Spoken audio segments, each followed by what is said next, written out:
say that shows 2x improvement within a 6-month time period of women who said they know how to buy crypto.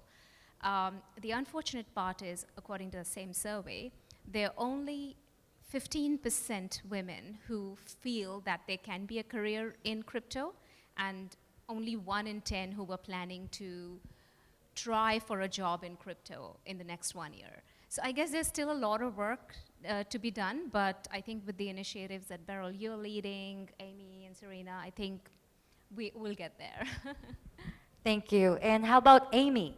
Yeah, absolutely. It's all about practice. I think what we can do is just to keep on practicing, because maybe we are pretty new in terms of putting ourselves out there. As for marketing, we are always behind. I don't like to generalize again, but maybe behind the scenes. But but there are women like Kathy Wood. So she is really amazing. She's leading the best investment firm. So I guess it's something that right now technology can even make you anonymous. Why not? You just go ahead with it. So I think we are definitely good. Thank you so much, Thank you. Amy. So lastly, Serena? So you ask, what are some of what's the challenge? I think one of the challenges is dealing with insecurity. And what I mean by that, of course, it's not self-insecurity, but it's the insecurity of the people that you're dealing with. So sometimes a lot of naysayers, a lot of like the establishment and whatnot, they feel threatened by things that are new. And so diversity and inclusion, for example, is new. People are used to people that are like them. And so along comes somebody who looks different, talks different, thinks different. And so they get insecure. And so understand that if you are a change maker, and many of us in this room are, you have to be grounded in the fact that you are going to deal with backlash, you are going to deal with criticism, and oftentimes it stems from the other person's insecurity of themselves. So know that. I think that's a big challenge when egos are insecure, positions are insecure, thoughts are insecure, and that's a big thing. And so for all the people that are trying to do something new and then trying to push the envelope, for women that are out there who are change makers actually, know that more often than not, your counterpart is insecure. So whatever backlash that you get, it's because of their insecurity, not yours. So that's actually the conversation that we're having earlier as well. It's just like the projection of other people is basically reflecting from their inner world. So just be strong out there for those women who's actually having like imposter syndrome as well, right? So that's a very, very thing that actually most founders also are having issues with. So the imposter syndrome that they can't do anything. So instead of the men, actually, I experienced that at one of my YouTube interview with Paul Barron Network. So I told them about it earlier as well. So even us actually just wearing makeup, you can be bashed, you know? So just let women do what they want to do. And at the same time, don't project your insecurities to us as well. So thank you so much for that, by the way. And for us to wrap it up, of course, what's the last thing that you can actually say for you to be able to empower the audience, for them to actually be in this space? And what can their daughters or sisters do in this space as well once they're actually gonna, of course, mass adoption is here. NFTs are very well known. Even my daughter actually knows NFTs already. So what are the ways for us to empower them in a simple way? You can go ahead, Beryl. Yeah, I think this question actually is related to women's like capacity and ability in building Web3, and also the before the talked about the NFTs and GameFi's. Actually, there are some like interesting ways you to interact with the Web3 world. But when you're talking to about the building, actually women has already shown their like wonderful coordination capacity in operating different like teams and work in different projects, and also their like novel ability in of co-creation, which actually is one of the most important part supporting the digital economy and the incentives. So just through participation, you can create some interesting images and use the technology to make it as an NFT and share it with your friends. That's a very interesting act. So that would help us know more about what the like enjoyment that we can have in Web3. And also with time going on, we are looking forward to see more and more women entrepreneurs to employ their like valuable insights and ideas to produce more and more great projects and produce the products to help all participants in Web3 space to have a better user experience. Okay. Yeah. Thank you so much. So user experience is the best, and of course for us to build more campaigns, and of course the movements that you're doing in Web3 Union. Thank you. And Charu? Yeah, I think encouraging women to be open to learning and opportunities is one, but I guess the change comes from leadership, as we've seen in the corporate world. Metrics attached to leadership around diversity and inclusion, which may be tough given where we are, but I think the idea that it is important to the business. As an example, if you're a DeFi company in the Southeast Asian region and your key value and principle is financial inclusion and you don't have women in your leadership team, you're missing out big time, because financial inclusion for women is one of the biggest opportunities out there if you look at the stats in Vietnam and Indonesia. So I guess it's directly important for businesses. And the other thing I would just say is that openness to learning and encouraging women around you to just try new stuff is something that is important. Thank you so much. And Amy? Yeah, actually, that leads to me thinking that with technology, like Starlink and blockchain and all this combined together, it will bring more inclusion. It will bring more chances, opportunity to have entrepreneurship in places where you can have access, where people are isolated, where women are isolated. They may be forced to do something that they don't want to do. So these technology can bring them the freedom to create entrepreneurship. And yeah, so I think that is something I'm really looking forward to such events. Yeah.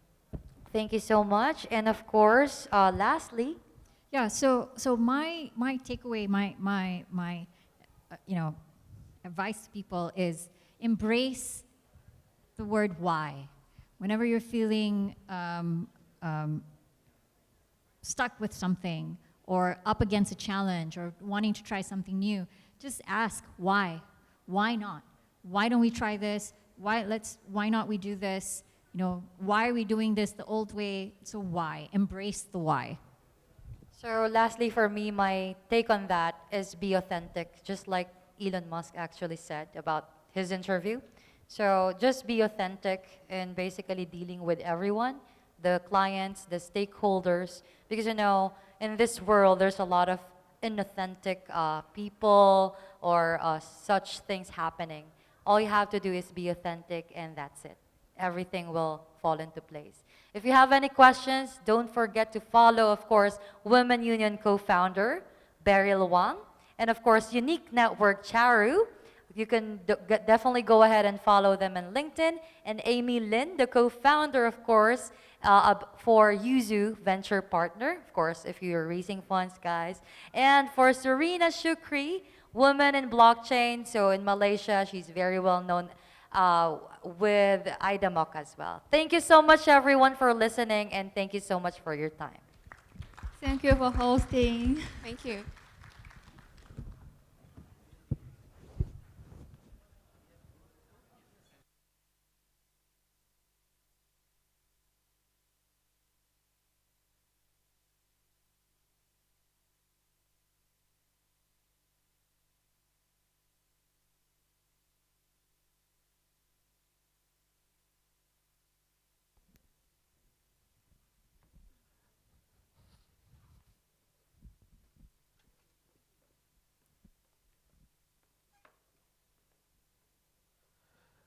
Let's give a big round of applause once again, ladies and gentlemen, for these lovely ladies, the women in crypto. Okay, next let's welcome another woman, a wonderful lady, Alexandra Korniva, co-founder at Rubik, with the topic cross-chain, multi-chain, what's the difference? A round of applause, everyone. Thank you a lot. Okay, hi everyone.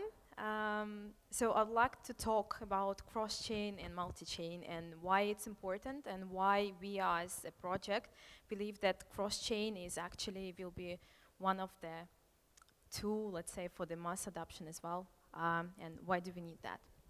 So let me shortly tell about myself. My name is Alexandra. I'm a co-founder at Rubik Exchange. Rubik is one of the first and I think leading cross-chain aggregator.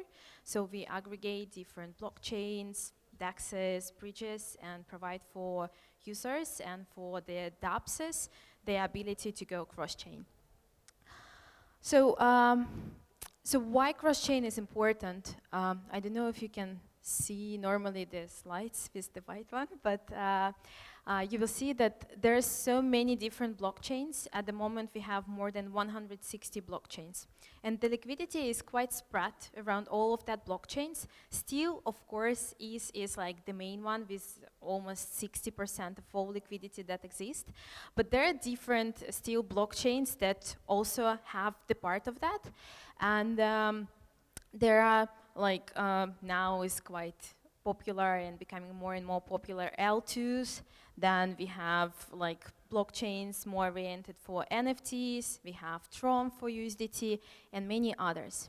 So, and it seems that if you are a project and decided to be launched, you have to choose which one you want to go. And let's say if you prefer to go for the faster or a cheaper transaction, you won't probably go to ETH, you'll go to something else. But that would mean that you are missing like almost like 60% of liquidity that exists on the chain. So that's why we are thinking that cross-chain is very important to combine all of that. And usually people are a bit mistaken with cross-chain and multi-chain and these two different meanings. So I would like to just a bit explain what is the difference and what words we can use. I'll give few examples. For example, cross-chain project actually allows, like when you are a cross-chain project, it allows you to, let's say, communicate or work with different blockchains, but interact with them. So for example, SushiSwap, they, last year, I think they launched their XSwap, which means a cross-chain DEX, where you can choose in the same interface, you can choose two different blockchains and start to swap, staying on Sushi. And there is Uniswap, like everyone knows. They support different chains as well, but they are not cross-chain. They are actually multi-chain, so that means that they built their own project on just several blockchains, and it doesn't mean that they somehow interact with each other. So if you want to swap on Uniswap, let's say from Polygon to Arbitrum, you will have to first go to the bridge and swap your assets on a different bridge and then come back. Or even like 1inch, which is like one of the biggest and I think the best aggregator of DEXs. It's also, it aggregates so many different chains, but if you've been on their website, you will see that they have a different special part in the menu that says bridges. So if you want to actually start trading on another bridge that they, on another network that they support, you will have to first go to another website, use bridge, and then come back. So for users, it's a bit, and then for the project as well, it's not that relevant, right? So you have to tell your users, go somewhere else, bridge, and then come back and use us again. So, okay, so that's the different things for dApps and for users. So what we're saying is why it's needed, that for dApps, it means that you can, as I mentioned before, you can use as much liquidity as you want. And for example, if you're a DEX, or even if you are not a DEX or wallet or any other project, you can start building your project and counting on other audience that supports, I don't know, Polygon. they still can come to your project, they still can use you. We work a lot with different, I would say, projects that are launching, and they use our widget or our SDK for their launches. So once they release their token on any DEX, they can start using us because we aggregate lots of DEXs. So what they do and what we've seen, that they put our widget or SDK on their website, and once there is sales coming, any of their users, even if they don't have, let's say, ETH, if they are on Ethereum, or even if they have only, I don't know, AVAX, they still can purchase their token, which gives them more opportunity to involve even more people to buy their token or to support their project. And that gives lots of spaces for development, the community, the brand awareness of the project, and more, even kind of operational stuff as well. So for the users as well, it's so inconvenient. Me as a user, I send tokens, payments every day on daily basis to different, and some would ask, can you send us in Tron, or can you send us in BNB, or USDT BEP20, or AVAX or whatever. So you sometimes don't have it, right? So you have to go through the whole process of exchanging that. Of course, you can go to centralized exchange, and the majority of people do that, but sometimes some tokens you won't be able to find on any SEX because it's just they are not listed there. And if you truly believe in decentralization, or you prefer to do that way, it will be a bit of headache for you. So you'll have to go to one DEX, then you will have to find a bridge, then you have to swap, then you have to find another DEX on another chain, and then do that. So what we think is, and what we want to achieve in general, that we want users and project use cross-chain even without knowing that they doing cross-chain. So they would be so easy for them that they won't even think that now they were doing so many actions, because you just do that in one click, or you do it super easy. So I don't know what's going on with the presentation, but cross-chain solution and multi-chain. So there are some pluses and minuses as every time and everywhere. But the thing is that for cross-chain, for example, and everyone was aware that the last year, I think the most hacks that happened was in DeFi sphere was actually in bridges area. So I think more than 2 billion funds were stolen. And of course, that's kind of a really bad story of breaches that exist at the moment and the solution that exists. But the rest is actually there's so many projects that work now about how to manage the security, how to do it better. I like the way how many bridges and many messaging protocols decide to combine their knowledge and get to the point where it will be more secure for everyone, and everyone works in the same direction with that. So yeah, I think that this is very important. And if you are at the project, it's sometimes cross-chain is much more easier to use. Because it's easier to implement. There are lots of SDKs that support cross-chain that you as a project can implement, or widget or API, and for you it will be really nice and easy. With multi-chain, of course, you have less risks because you deploy your project just on different chains, and there still hacks happens with blockchains as well, right? But it's not that often as with the bridges.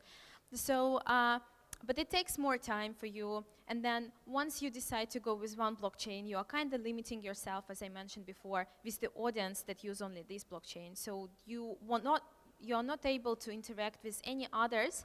And usually for all multi-chain projects that we've seen, they have to use or send to other websites. So they kind of losing their audience. So it's not one click, one step. It's usually several steps to actually get done the function that you want to done.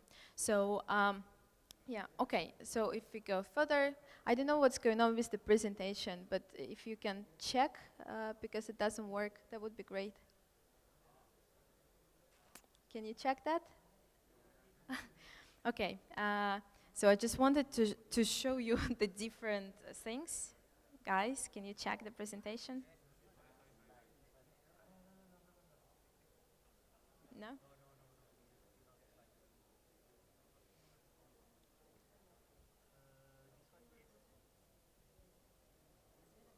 Okay, anyway, just so what we're saying is that there are different steps and there are different projects that are doing cross-chain at the moment, and we divide them in several categories. There are some bridges, there are still some and we divide them like bridges as you all know of them, like multi-chain, deep bridge, symbiosis, and many, many, many others that actually provide the swap function. There are different type of bridges, which is NFT bridges. There are not that many of them yet, but there's quite a lot already, as like XY Network and others. There are also not only bridges, there are like oracles. There are also messaging protocols like Layer 0, Unilayer, and like I think Chainlink, CCIP. Like there are many of them. And then, so what we want to do and what we think is good to be done actually is to aggregate all of that solution into one solution. So when anyone wants to go cross-chain, they will actually don't need to search for the right solution, don't need to compare what is good, what is not, because they can use just the aggregation. And at the moment, there already exist, I would say, around up to 10 projects that are doing actually aggregation. We are all different in a way and the same. The difference usually is about if you are fully decentralized or semi-decentralized, if you use some centralized solution on the back, or how many chains you support, or how many assets you support, or do you support only at the moment a swap function, or are you going more into messaging protocol and allow other functions to be used as well?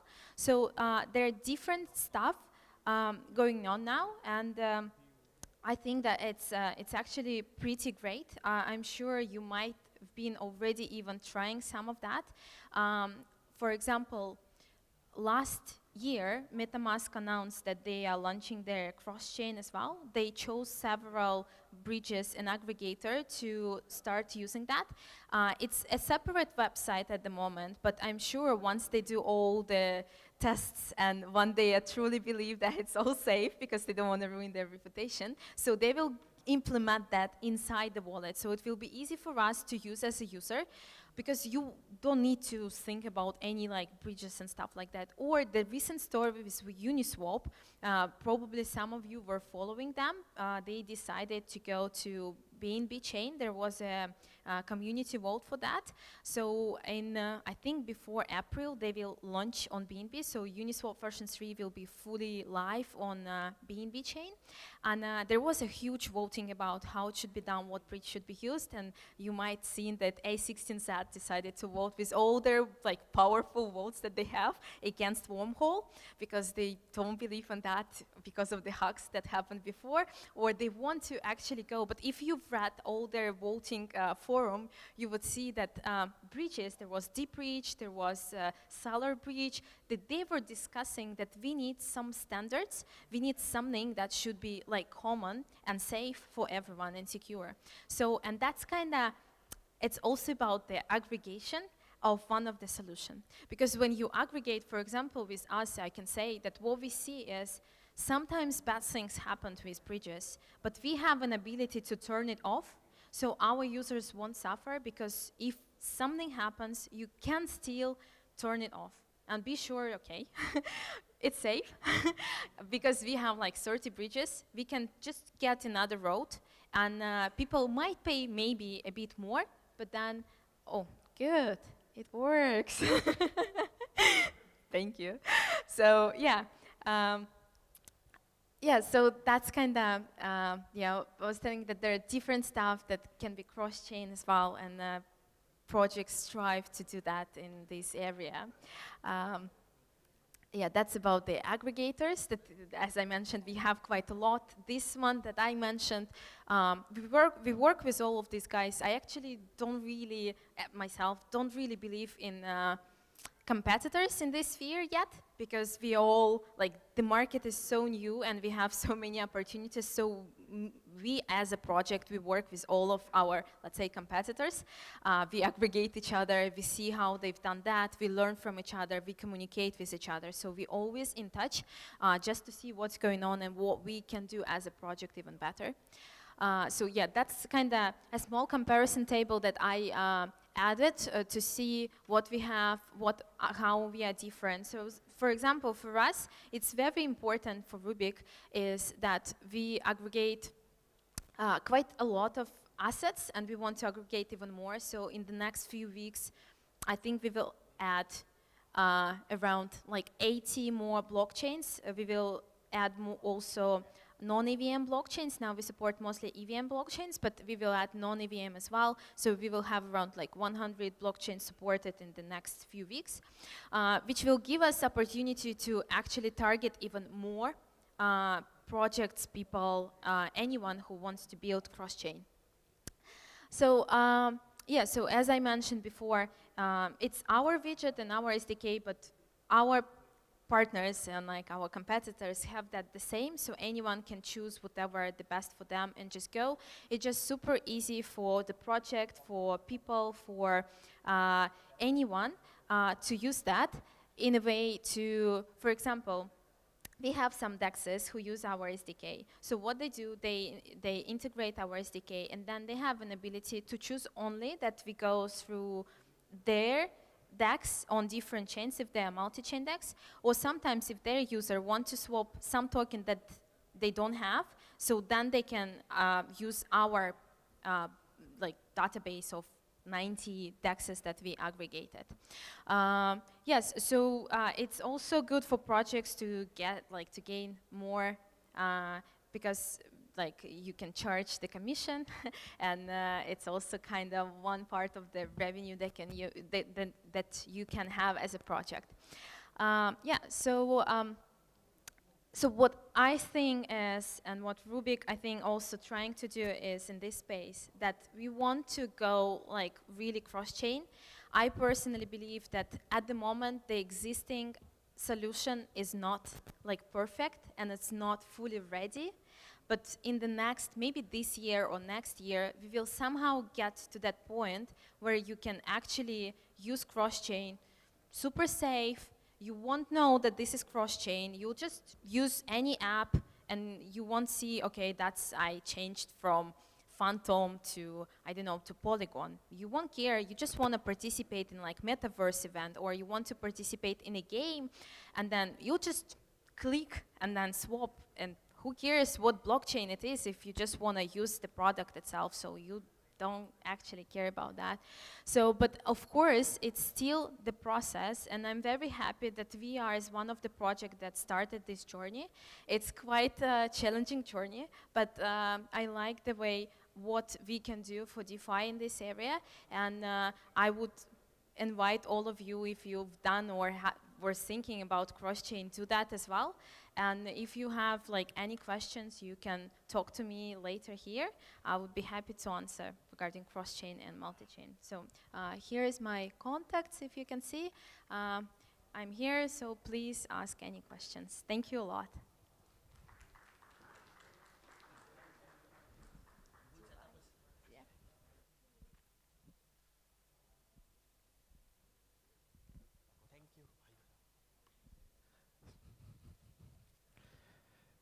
Thank you very much. Once again, let's give a big round of applause for our speaker, Alexandra Korneva, with the topic cross-chain and multi-chain. What's the difference? So next we have a panel of discussion. So let's give us 5 minutes so we can set up the space. Next, our panel discussion, the topic will be navigating crypto as a venture fund.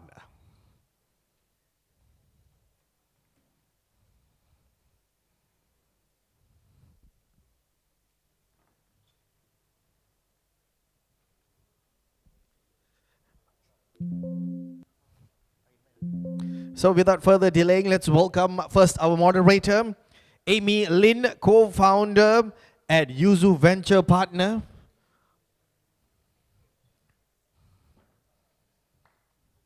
A round of applause, please. And our panelists, let's welcome Arthur Tan, Chief Executive Officer at MetaPack Group. Karnika Yeshwan, Mr. Key, founder of Key Difference Media, founder of Forward Protocol. Darius Askaripur, Managing Partner of Veris Capital. Wong Weng Kang, Vice President at SBI. Jaden Chan, Flow Traders Investor. And last but not least, Mr. Wong Weng Kang, SBI Vice President. For you, we have the center, so we'll let the lovely lady sit in the center. Yes. So, yes.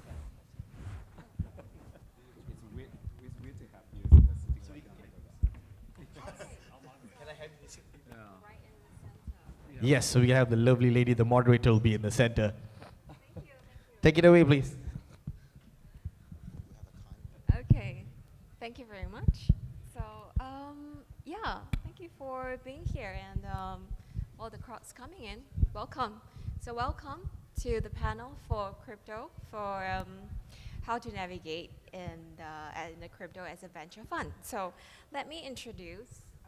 I think that was a great introduction already. So, let's start with Darius. Introduce Hi. yourself, please. Thank you for having me. My name is Darius Askarapur, originally from New York City, currently based in Bangkok, Thailand, have been there for 7 years now. We own the only digital asset true quant firm in the country, trade faster than anyone else does. Obviously, we have a VC department as well, and happy to be here in Singapore. Okay, great. Welcome. I heard that you just arrived not long ago. Sorry? You just arrived yesterday. Yes, just got here yesterday. Leave on Okay. Sunday. And he leaves in 2 hours, so. Wow, okay. Chop, chop. All right, next. Arthur? Then? Yep. Thanks for having me. My name is Arthur, originally from Kuala Lumpur, Malaysia. So we are ecosystem builder, venture builder, primarily focuses in ASEAN and APAC.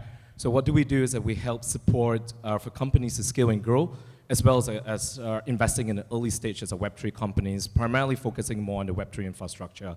And indeed, I'm living in 3 hours' time to Bangkok. Okay, definitely we end on time. So, next. All right, Mr. Key.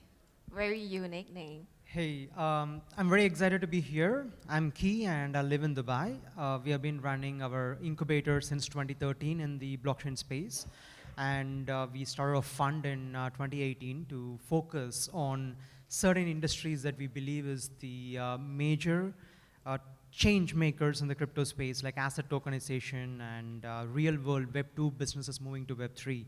So this ecosystem is something that we are very passionate about, being there for the last 10 years, and we see a great future for businesses that are integrating the technology, and that's something very exciting. Yeah, really impressive. You have started quite a few things in Dubai as well. Okay. All right. So, okay, next we have Mr. Wong. Wen Kang. Yeah. Yeah, hi. So I'm a local here, Singaporean, so I'm not going anywhere this weekend as well. So we'll be here. So I'm from SBI, Venture Capital. So